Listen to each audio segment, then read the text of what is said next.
l'impression que côté politique, légitimité, on a vraiment tourné la page. Et avec la sécurité, la venue imminente de la mission d'appui à la sécurité, on a tout espoir, on a toutes les bonnes raisons d'avoir espoir. Et on a vu depuis plusieurs semaines déjà des arrivées de manière régulière d'équipements, de matériel de sécurité. On dit qu'ils sont destinés à la police nationale et aux forces de sécurité haïtiennes. Le Canada participe dans ces documents, dans ces matériels? Oui, c'est un mélange de programmes d'équipements qui ont été donnés par des programmes bilatéraux, mais aussi le Basket Fund, auquel le Canada est le principal contributeur, contribue aussi à amener de l'équipement à la police. La semaine dernière, en fait, il y a 2 jours, vous savez que le Canada préside le comité de coordination pour les pays donateurs et les partenaires. Et j'ai vraiment très heureux de constater qu'avec la PNH, on avait identifié les besoins les plus critiques en équipement et on a réussi à répondre à tous ces besoins. Donc, les choses avancent, les choses fonctionnent et vraiment, on est très impliqués pour justement donner les outils à la police pour qu'elle puisse faire son travail qu'elle fait très bien dans les circonstances. On sait aussi que vous avez participé à la formation de personnel qui seront déployés en Haïti dans le cadre de la mission multinationale. Vous avez des attentes par rapport aux séries de formations que vous avez Oui, on a complété la formation d'un premier bataillon de la CARICOM et puis on espère pouvoir continuer ces formations selon les besoins.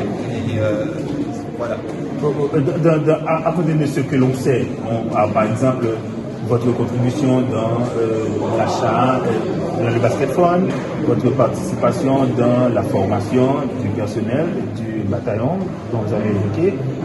Il y a d'autres points sur lesquels le Canada intervient dans le cadre dans la perspective de la mission qui doit arriver bientôt. Dans le cadre spécifique de la mission, évidemment, on est très impliqué dans son organisation, dans le développement de sa mission, de ses règles d'engagement. Donc, évidemment, on a une expertise unique au Canada pour pratiquer le temps de s'assurer le respect des droits de l'homme, le respect des genres, et aussi mettre en place les processus pour que s'il y a des malheureux, des incidents malheureux, que la mission ait les moyens pour faire donner suite à ces allégations. On veut vraiment éviter ici de recréer les erreurs du passé. Cette mission, elle va venir en appui à la BNH. Elle sera pas là pour remplacer la BNH, elle est vraiment là pour appuyer la BNH, pour donner la chance à la BNH d'un peu reprendre son souffle, de reprendre ses assises. Et c'est vraiment conçu comme une mission temporaire qui, un jour, avec l'idée de rentrer chez elle, de façon à ce que la PNH puisse continuer son bon travail. Quels sont les rapports que vous entretenez aujourd'hui avec ce conseil présidentiel fraîchement installé? Comment sont les rapports? Écoutez, nous, de notre côté, on a souhaité leur donner la chance de s'organiser. On a des contacts informels, mais j'ai demandé à une rencontre plus officielle avec le conseil, justement pour un peu faire le point. Mais lors de l'installation, on avait eu la chance de s'asseoir avec eux, juste pour un peu prendre des choses. Mais je pense que c'est important au conseil de lui donner l'espace, justement, pour compléter sa tâche.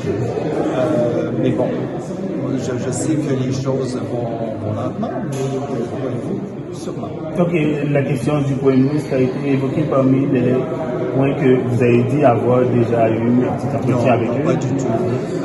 C'est vraiment au conseil de prendre cette décision. Mais vous n'avez aucune réserve, aucun retenu sur la question du choix, sur comment va se dérouler le choix du... Non, aucune opinion là-dessus. Encore une fois, c'est une solution. Le conseil présidentiel de transition, c'est une solution haïtienne pour les Haïtiens. Et moi, je sais que le conseil saura prendre les bonnes décisions et bien s'entourer. Et puis voilà, on lui souhaite bonne chance. Si on parle d'argent, est-ce que vous pouvez revenir rapidement sur le niveau de contribution du Canada dans le basket fund? Oh mon Dieu, spécifiquement au basket fun, j'aimerais pouvoir vous dire, c'est dans les. Je pourrais pas vous dire, mais je sais qu'on est le plus important contributeur en basket fun. Ce que je peux vous dire, par contre, c'est que depuis 2022, 380 millions de dollars, évidemment dédiés à l'aide humanitaire, au développement, mais aussi à la sécurité et à l'appui à la mission d'appui à la sécurité multinationale. Donc, il y a ce 100 millions qu'on a annoncé l'année dernière qui est engagé. Une grande partie de ces 100 millions vont justement dans le basket fund, mais aussi avec des programmes avec l'OEA et d'autres partenaires. Il y a quelques mois, on a aussi annoncé ces 80 millions de dollars pour l'appui à la mission d'appui à la sécurité. Bon, on sait que la question de la sécurité, et vous avez toujours beaucoup travaillé sur le plan de la sécurité avec Haïti, ça reste toujours parmi vos premières priorités? Une des priorités, la sécurité est une de nos quatre grands axes d'intervention en ce moment. On veut vraiment avoir un bon appui au niveau diplomatique, politique, et ce qu'on voit avec l'installation du conseil présidentiel, on avait beaucoup travaillé avec la CARICOM pour faciliter leurs bons offices. Évidemment, c'est l'appui à la sécurité, mais nos programmes de développement international et aussi côté humanitaire continu. Et on a aussi ce levier juridique qui est les sanctions canadiennes pour justement briser les habitudes, les vieux comportements, de façon à ce qu'on puisse briser le cycle de la violence. Merci beaucoup, monsieur l'ambassadeur. J'ai l'impression que côté politique, légitimité, on a vraiment tourné la page. Et avec la sécurité, la venue imminente de la mission d'appui à la sécurité, on a tout espoir, on a toutes les bonnes raisons d'avoir espoir. Et on a vu depuis plusieurs semaines déjà des arrivées de manière régulière d'équipements, de matériel de sécurité. On dit qu'ils sont destinés à la police nationale et aux forces de sécurité haïtiennes. Le Canada participe dans ces documents, dans ces matériels? Oui, c'est un mélange de programmes ou d'équipements qui ont été donnés par des programmes bilatéraux, mais aussi le Basket Fund, auquel le Canada est le principal contributeur, contribue aussi à amener de l'équipement à la police. La semaine dernière, en fait, il y a 2 jours, vous savez que le Canada préside le comité de coordination pour les pays donateurs et les partenaires. Et j'ai vraiment très heureux de constater qu'avec la PNH, on avait identifié les besoins les plus critiques en équipement et on a réussi à répondre à tous ces besoins. Donc, les choses avancent, les choses fonctionnent et vraiment, on est très impliqués pour justement donner les outils à la police pour qu'elle puisse faire son travail qu'elle fait très bien dans les circonstances. On sait aussi que vous avez participé à la formation de personnel qui seront déployés en Haïti dans le cadre de la mission multinationale. Vous avez des attentes par rapport aux séries de formations que vous avez Oui, on a complété la formation d'un premier bataillon de la CARICOM et puis on espère pouvoir continuer ces formations selon les besoins. Et voilà. À côté de ce que l'on sait, par exemple, votre contribution dans l'achat, dans le basket fund, votre participation dans la formation du personnel du bataillon dont vous avez évoqué. Mais il y a d'autres points sur lesquels le Canada intervient dans le cadre, dans la perspective de la mission qui doit arriver bientôt. Dans le cadre spécifique de la mission, évidemment, on est très impliqué dans son organisation, dans le développement de sa mission, de ses règles d'engagement. Donc, évidemment, on a une expertise unique au Canada en particulier le temps de s'assurer le respect des droits de l'homme, le respect des genres, et aussi mettre en place des processus pour que s'il y a des malheureux, des incidents malheureux, que la mission ait les moyens pour faire donner suite à ces allégations arrivées. On veut vraiment éviter ici de recréer les erreurs du passé.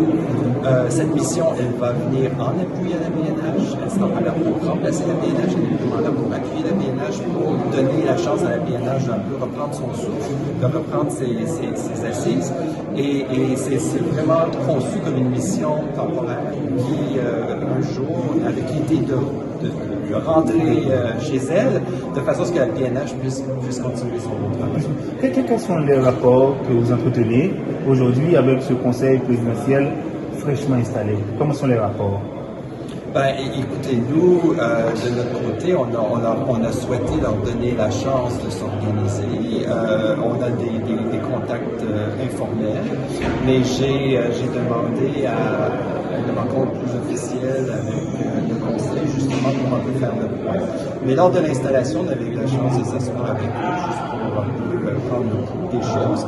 Mais je pense que c'est important au conseil de lui donner l'espace, justement, pour compléter sa tâche. Mais bon, je sais que les choses vont lentement, mais de votre point de vue, sûrement. Donc, la question du Premier ministre a été évoquée parmi les points que vous avez dit avoir déjà eu un petit entretien avec eux? Non, pas du tout. C'est vraiment au conseil de prendre cette décision. Mais vous n'avez aucune réserve, aucun retenu sur la question du choix, sur comment va se dérouler le choix du... Non, aucune opinion là-dessus. Encore une fois, c'est une solution. Le conseil présidentiel de transition, c'est une solution haïtienne pour les Haïtiens. Et moi, je sais que le conseil saura prendre les bonnes décisions et bien s'entourer. Et puis voilà, on lui souhaite bonne chance. Si on parle d'argent, est-ce que vous pouvez revenir rapidement sur le niveau de contribution du Canada dans les basket funds? Oh mon Dieu, spécifiquement au basket fund, j'aimerais pouvoir vous dire, c'est dans les... Je ne pourrais pas vous dire, mais je sais qu'on est le plus important contributeur dans le basket fund. Ce que je peux vous dire, par contre, c'est que depuis 2022, 380 millions de dollars, évidemment dédiés à l'aide humanitaire, au développement, mais aussi à la sécurité et à l'appui à la mission, l'appui à la sécurité multinationale. Donc, il y a ce 100 millions qu'on a annoncé l'année dernière qui est engagé. Une grande partie de ces 100 millions vont justement dans le basket fund, mais aussi avec des programmes avec l'OEA et d'autres partenaires. Il y a quelques mois, on a aussi annoncé ces 80 millions de dollars pour l'appui à la mission d'appui à la sécurité. Bon, on sait que la question de la sécurité, et vous avez toujours beaucoup travaillé sur le plan de la sécurité avec Haïti, ça reste toujours parmi vos premières priorités? Une des priorités, la sécurité est une de nos quatre grands axes d'intervention en ce moment. On veut vraiment avoir un bon appui au niveau diplomatique, politique, et ce qu'on voit avec l'installation du conseil présidentiel, on avait beaucoup travaillé avec la CARICOM pour faciliter leurs bons offices. Évidemment, c'est l'appui à la sécurité, mais nos programmes de développement international et aussi côté humanitaire continu. Et on a aussi ce levier juridique qui est les sanctions canadiennes pour justement briser les habitudes et les vieux comportements de façon à ce qu'on puisse briser le cycle de la violence. Merci beaucoup, monsieur l'ambassadeur. J'ai l'impression que côté politique, légitimité, on a vraiment tourné la page. Et avec la sécurité, la venue imminente de la mission d'appui à la sécurité, on a tout espoir, on a toutes les bonnes raisons d'avoir espoir. Et on a vu depuis plusieurs semaines déjà des arrivées de manière régulière d'équipements, de matériel de sécurité. On dit qu'ils sont destinés à la police nationale et aux forces de sécurité haïtiennes. Le Canada participe dans ces documents, dans ces matériels? Oui, ben, c'est un mélange de programmes d'équipements qui ont été donnés par des programmes bilatéraux, mais aussi le Basket Fund, auquel le Canada est le principal contributeur, contribue aussi à amener de l'équipement à la police. La semaine dernière, en fait, il y a 2 jours, vous savez que le Canada préside le comité de coordination pour les pays donateurs et les partenaires. Et j'ai vraiment très heureux de constater qu'avec la PNH, on avait identifié les besoins les plus critiques en équipement et on a réussi à répondre à tous ces besoins. Donc, les choses avancent, les choses fonctionnent et vraiment, on est très impliqués pour justement donner les outils à la police pour qu'elle puisse faire son travail qu'elle fait très bien dans les circonstances. On sait aussi que vous avez participé à la formation de personnel qui seront déployés en Haïti dans le cadre de la mission multinationale. Vous avez des attentes par rapport aux séries de formations que vous avez Oui, ben on a complété la formation d'un premier bataillon de la CARICOM et puis on espère pouvoir continuer ces formations selon les besoins. Et voilà. À côté de ce que l'on sait, par exemple, votre contribution dans l'achat, dans le basket fund, votre participation dans la formation du personnel du bataillon dont vous avez évoqué. Il y a d'autres points sur lesquels le Canada intervient dans le cadre dans la perspective de la mission qui doit arriver bientôt. Ben, dans le cadre spécifique de la mission, évidemment, on est très impliqué dans son organisation, dans le développement de sa mission, de ses règles d'engagement. Donc, on est, évidemment, on a une expertise unique au Canada, en particulier le temps de s'assurer le respect des droits de l'homme, le respect des genres, et aussi mettre en place des processus pour que s'il y a des malheureux, des incidents malheureux, que la mission ait les moyens pour faire donner suite à ces allégations. On veut vraiment éviter ici de recréer les erreurs du passé. Cette mission, elle va venir en appui à la BNH. Elle sera pas là pour remplacer la BNH, elle est vraiment là pour appuyer la BNH, pour donner la chance à la BNH d'un peu reprendre son souffle, de reprendre ses assises. Et c'est vraiment conçu comme une mission temporaire qui, un jour, avec l'idée de rentrer chez elle, de façon à ce que la PNH puisse continuer son bon travail. Quels sont les rapports que vous entretenez aujourd'hui avec ce conseil présidentiel fraîchement installé? Comment sont les rapports? Ben, écoutez, nous, de notre côté, on a souhaité leur donner la chance de s'organiser. On a des contacts informels, mais j'ai demandé à une rencontre plus officielle avec le conseil, justement pour un peu faire le point. Mais lors de l'installation, on avait eu la chance de s'asseoir avec eux, juste pour un peu prendre des choses. Mais je pense que c'est important au conseil de lui donner l'espace, justement, pour compléter sa tâche. Mais bon, je sais que les choses vont lentement, mais de ce point de vue, sûrement. Donc, la question du Premier ministre a été évoquée parmi les points que vous avez dit avoir déjà eu un petit entretien avec eux? Non, pas du tout. C'est vraiment au conseil de prendre cette décision. Mais vous n'avez aucune réserve, aucun retenu sur la question du choix, sur comment va se dérouler le choix du... Non, aucune opinion là-dessus. Encore une fois, c'est une solution. Le conseil présidentiel de transition, c'est une solution haïtienne pour les Haïtiens. Et moi, je sais que le conseil saura prendre les bonnes décisions et bien s'entourer. Et puis voilà, on lui souhaite bonne chance. Si on parle d'argent, est-ce que vous pouvez revenir rapidement sur le niveau de contribution du Canada dans le basket fund? Oh mon Dieu, spécifiquement au basket fund, j'aimerais pouvoir vous dire, c'est dans les... Je ne pourrais pas vous dire, mais je sais qu'on est le plus important contributeur en basket fund. Ce que je peux vous dire, par contre, c'est que depuis 2022, 380 millions de dollars, évidemment dédiés à l'aide humanitaire, au développement, mais aussi à la sécurité et à l'appui à la mission d'appui à la sécurité multinationale.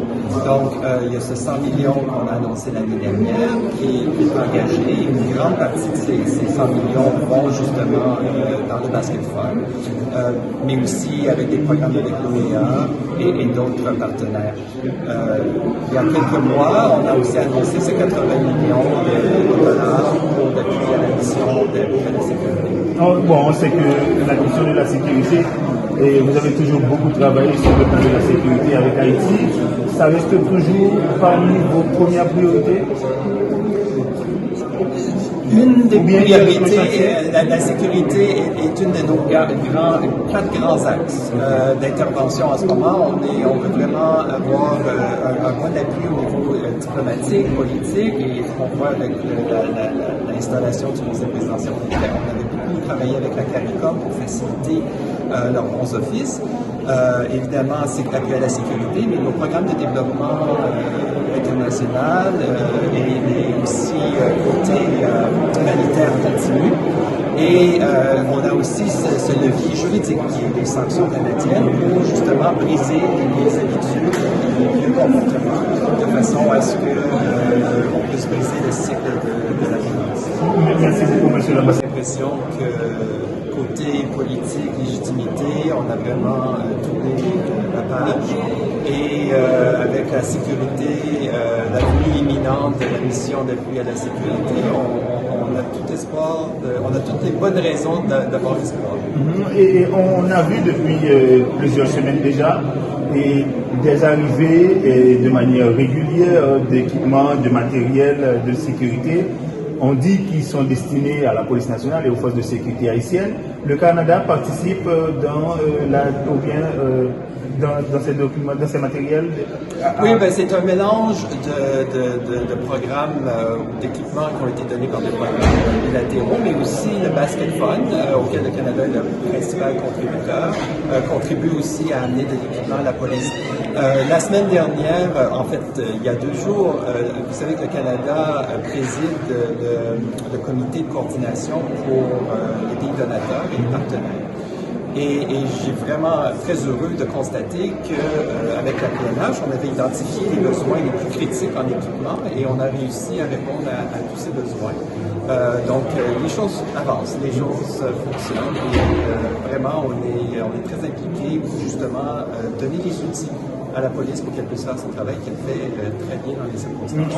On sait aussi que vous avez participé à la formation de personnel qui seront déployés en Haïti dans le cadre de la mission multinationale. Vous avez des attentes par rapport aux séries de formations que vous avez Oui, ben on a complété la formation d'un premier bataillon de la CARICOM et puis on espère pouvoir continuer ces formations selon les besoins. Et voilà. À côté de ce que l'on sait, par exemple, votre contribution dans l'achat, dans le basket fund, votre participation dans la formation du personnel du bataillon dont vous avez évoqué. Il y a d'autres points sur lesquels le Canada intervient dans le cadre, dans la perspective de la mission qui doit arriver bientôt. Ben, dans le cadre spécifique de la mission, évidemment, on est très impliqué dans son organisation, dans le développement de sa mission, de ses règles d'engagement. Donc, évidemment, on a une expertise unique au Canada en particulier le temps de s'assurer le respect des droits de l'homme, le respect des genres, et aussi mettre en place des processus pour que s'il y a des malheureux, des incidents malheureux, que la mission ait les moyens pour faire donner suite à ces allégations. On veut vraiment éviter ici de recréer les erreurs du passé. Cette mission, elle va venir en appui à la BNH. Elle sera pas là pour remplacer la BNH, elle est vraiment là pour appuyer la BNH, pour donner la chance à la BNH d'un peu reprendre son souffle, de reprendre ses assises. Et c'est vraiment conçu comme une mission temporaire qui, un jour, avec l'idée de rentrer chez elle, de façon à ce que la PNH puisse continuer son bon travail. Quels sont les rapports que vous entretenez aujourd'hui avec ce conseil présidentiel fraîchement installé? Comment sont les rapports? Ben, écoutez, nous, de notre côté, on a souhaité leur donner la chance de s'organiser. On a des contacts informels, mais j'ai demandé à une rencontre plus officielle avec le conseil, justement pour un peu faire le point. Mais lors de l'installation, on avait eu la chance de s'asseoir avec eux, juste pour un peu prendre des choses. Mais je pense que c'est important au conseil de lui donner l'espace, justement, pour compléter sa tâche.